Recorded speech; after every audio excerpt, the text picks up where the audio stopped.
Hey guys, it's coffee time. So, I've been watching a lot of Chopped, right? On Netflix, they have a bunch of different Food Network shows that have been put up to be watched, but it's not like, here's every episode of this show ever. It's like the Good Eats collection and the Chopped collection. So it's all kind of specialized episodes, which is a little sad because then you don't get the just normal episodes. You have all of the very special specific ones, and I'm like, I want special specific ones to break up, you know, the really normal ones so that it's like, oh, there's a theme on this one. But instead we get themes on all of them. Anyways, so I've been watching Chopped pretty much every time I sit down to eat lunch. And man, lunch was so good today. I would be totally cool with it if somebody came to me and said, you can never eat rice again, you can only eat quinoa. I'd be like, whatevs, I'm cool with it. I love quinoa. I absolutely love it, and I don't think that Sam is a big fan. I keep cooking things, and instead of making rice, I'll make quinoa, and he's like, okay. But I threw quinoa into a scramble today, and it was delicious. It was quinoa, egg, obviously. The rest of my broccoli slaw that I still had in the kitchen. Remember back in the day? Wipe a tear from your eye. Remember back in the day when I was tweeting, who has broccoli slaw? That's not a thing. Why is that in this recipe? And pretty much all of you responded with, that's a very normal thing, Dodger. That's at like every grocery store. I was like, what? I buy it all the time now. I love it. But I use it in like stir fries and things. So I had a little bit left over from a stir fry a few days ago, and I was like, I'm gonna throw this into my scramble. So I threw that in there, I threw some onions in there, a little garlic powder, and it was delicious. Oh, and then some tomato, raw tomato, right on top at the end. I used to do that with my stir fries all the time. I'd like make a full-on stir fry, and it's all like super hot, and then I put it in a bowl and just put tons of cold raw tomato on there. I really love acidic food, even though I have high acidity, which does not help. It's strange. I crave acidic things. I really love coffee. I love the acidic tones in coffee. I love tomatoes. I love citrus fruit. But none of it, like if I have too much of that and don't eat anything else, I feel really ill.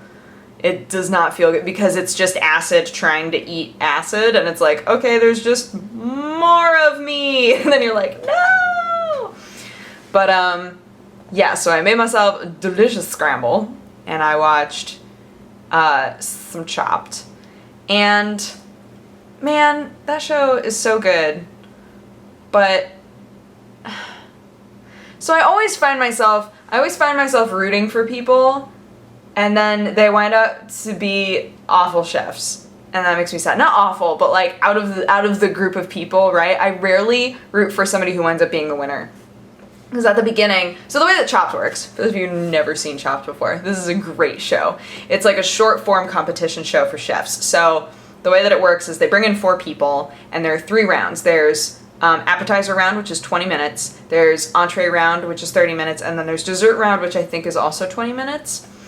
And they go one right after the other. And after each round, one person gets chopped from the group. So in round 1, there's 4 people. Round 2, there's 3. Round 3, there's 2. And then, you know, the final person gets chopped. And then you have your winner. Yay! So it's really fun to watch because every time it's totally different people. And every time it's totally different ingredients. They have to use mystery ingredients and all of their things. And, you know, it'll be like, for today's dessert, you have to use pig's feet and donuts. And they're like, why? But it's always, I think, 4 ingredients. And you have to incorporate all of them, and they all have to stand out in their own way. You can't just like hide them or like mask them in something else.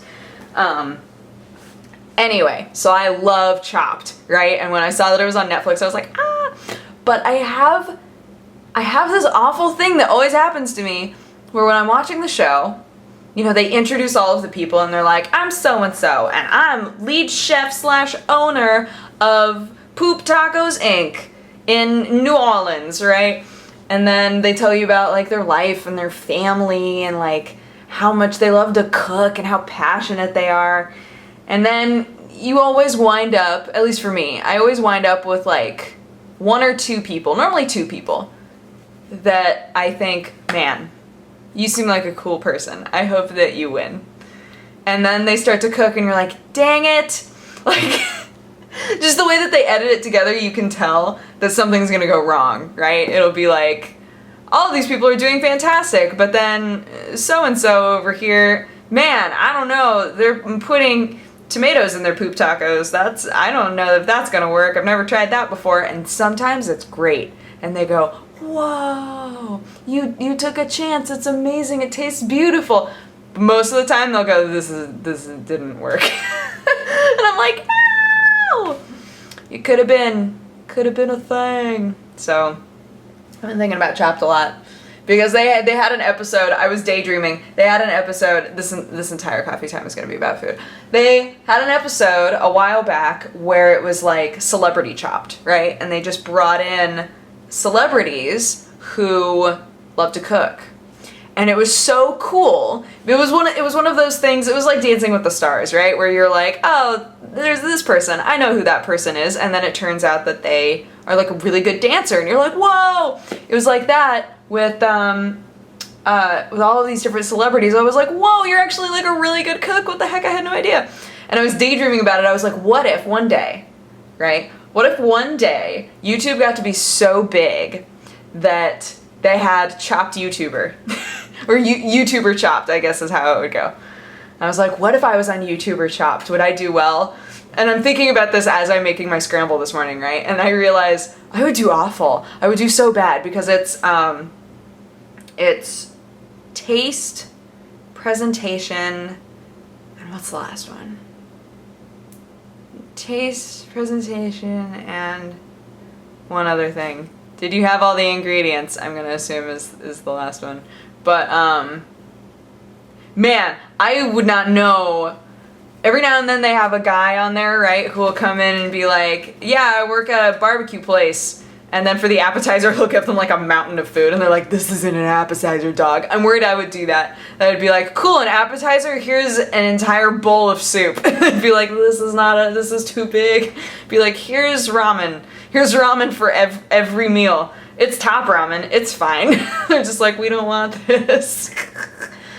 I love to cook, but I feel like, this is like seriously no offense to anybody who's been to culinary school, because I'm not trying to make a blanket statement about everybody who's been to culinary school, but I feel like I know a lot of people who have thought of culinary school as like a weird, I don't know what I'm doing with my life fallback, you know, where it's been like, I don't know, cooking's fun, I'll go to culinary school. But they don't have like a passion for cooking, and then they don't stick with it. I was trying to think of other things to study that are like that. I feel like a lot of my friends, when they weren't sure what they wanted to do anymore, they went back to school for education to like learn how to be a teacher. I had a few friends who went into like nursing, you know, that way you don't have to do the full medical school, but you can do nursing school, right? In high school, we used to have all of these signs everywhere that everybody would make fun of. And as an adult now, I'm like, man, that was really mean of me to make fun of that sign. But when I was in high school, we had all of these signs all over that were dudes, like dudes in scrubs, right? And it said something along the lines of, you can be a nurse too. And it was just like a happy looking dude. And everybody would walk by and be like, a dude nurse, lol. And looking back, I'm like, that was like a pretty progressive ad campaign at the time, you know? Like, if I saw that now, I'd be like, that's cool. That's cool that that's up there. But like, at the time when I was in high school, I was like, dudes aren't nurses, okay? That's not how it works. Like, super gender stereotyping. But yeah, I know a lot of people who've been to nursing school. I know a lot of people who decided they wanted to become teachers. And I know a lot of people who were like, I'm gonna go to culinary school. And then they went for like a day. And they were like, never mind. But I don't know, sometimes I wonder what, you know, if everything like broke down, what I would do. if everything with YouTube and hosting and all of that, if all of that just like broke down and fell away, what would I do? What would I do with my life? And it's fun to think I'd go to culinary school. Just be one of those guys and be like, yeah, just become a chef, like whatever. But I don't know. I think I'd rather just take cooking classes. You know? Not like go to culinary school to be a 5-star restaurant chef. Nothing like that. I'd rather just like take cooking classes here and there. It's like my friends who are super into mixology, like making drinks. You know, you take a class every now and then that's about like making drinks, and you just gain a little bit of knowledge. You know, you live your life as normal, but then you attain these little bits of knowledge that falls in line with what you're interested in. I don't know, I think I used to be judgy about that too. I was kind of a judgy kid. I was a little judgy kid. But there was always that fear that I would be a perpetual student, because I always looked down on that idea of somebody who just wants to be like taking classes all the time and never settling on a career. And now I'm like, but that person knows how to do so many things. Like, I think that's really cool. Like, at a certain point, you need to figure out how to, you know, stay alive. Like, you know, if you have a family, you need to, you know, be supportive of that family in some way and things like that. But, I don't know. I think it's cool to thirst for knowledge your whole life, to try and learn how to do. My dad took a welding class at like 60-something. He was like, I'm just gonna take a welding class at the community college. And we were like, do it, Daddy. And he did it. He still has all of his welding gear. I was talking about possibly taking like an ironworks class, and he was like, you want some of my stuff? I was like, sure. I never grabbed it because I never actually took an ironworks class, because then I wound up in LA, and they don't teach ironworks classes here that I can find. But someday. Maybe someday. Anyway, Chopped is great. You should all watch Chopped. But, yeah. I didn't tell you anything about my day, but that's fine. Well, I told you that I made a scramble. I made a scramble, so go make a scramble. Or a hash. Oh, you should make a hash, because hashes are delicious. But I'm gonna go. I'm gonna go and I'm gonna record more Sherlock and stuff, but I hope you guys had an amazing day, and I will talk to you again tomorrow. Okay, bye-bye.